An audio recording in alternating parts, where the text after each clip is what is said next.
দেখতে যেমনই হোক, তোমার চোখের সৌন্দর্য থাকলে গোটা পৃথিবীটা সুন্দর লাগবে।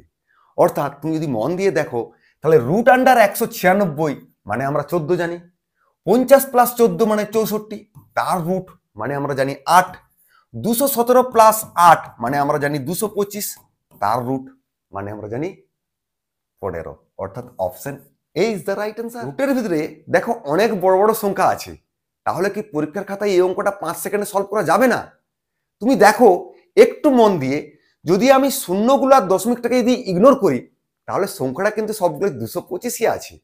আর 225-এর বর্গমূল তোমাকে অলরেডি জানিয়ে দিয়েছে 15। তাহলে এখন আমি দশমিক ভুলে 225-এর বর্গমূল আমি 15 লিখতেই পারি।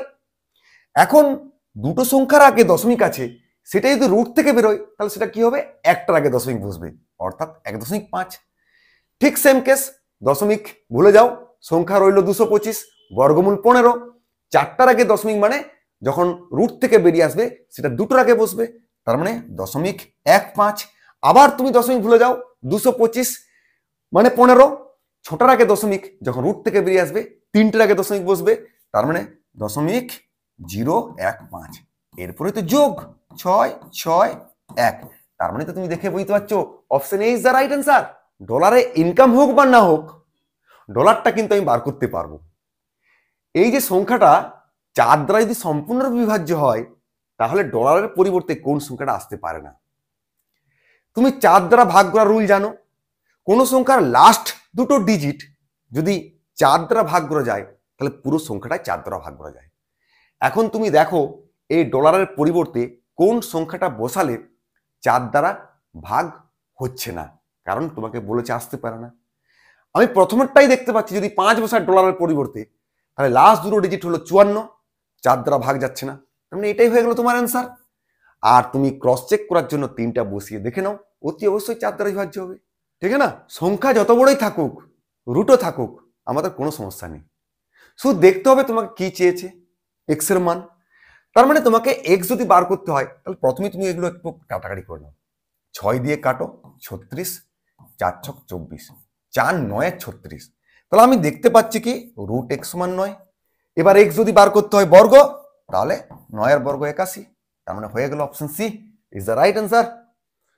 স্টপেজগুলি বাদ দিলে একটা বাসের গতিবেগ 80 কিলোমিটার পার আওয়ার হয়, আর স্টপেজ ধরে ধরে গেলে গতিবেগটা কমে 52 কিলোমিটার পার আওয়ার হয়। তাহলে বাসটি প্রতি ঘন্টায় কত মিনিট করে থামে? দেখো আগে ছিল আমার 80, এখন হয়ে গেছে 52। কত কমে গেছে? না 28 কিলোমিটার, তাই না?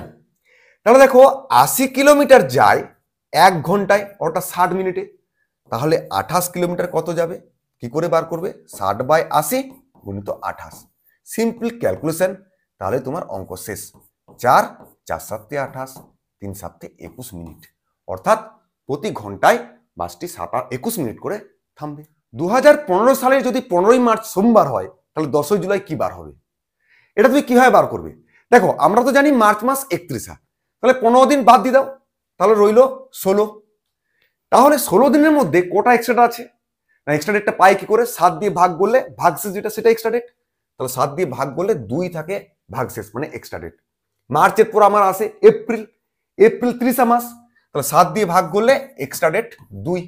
মে 31 মাস, 7 দিয়ে ভাগ করলে এক্সট্রা ডেট হয়ে গেল 3। জুন 30 মাস, 7 দিয়ে ভাগ করলে এক্সট্রা ডেট 2।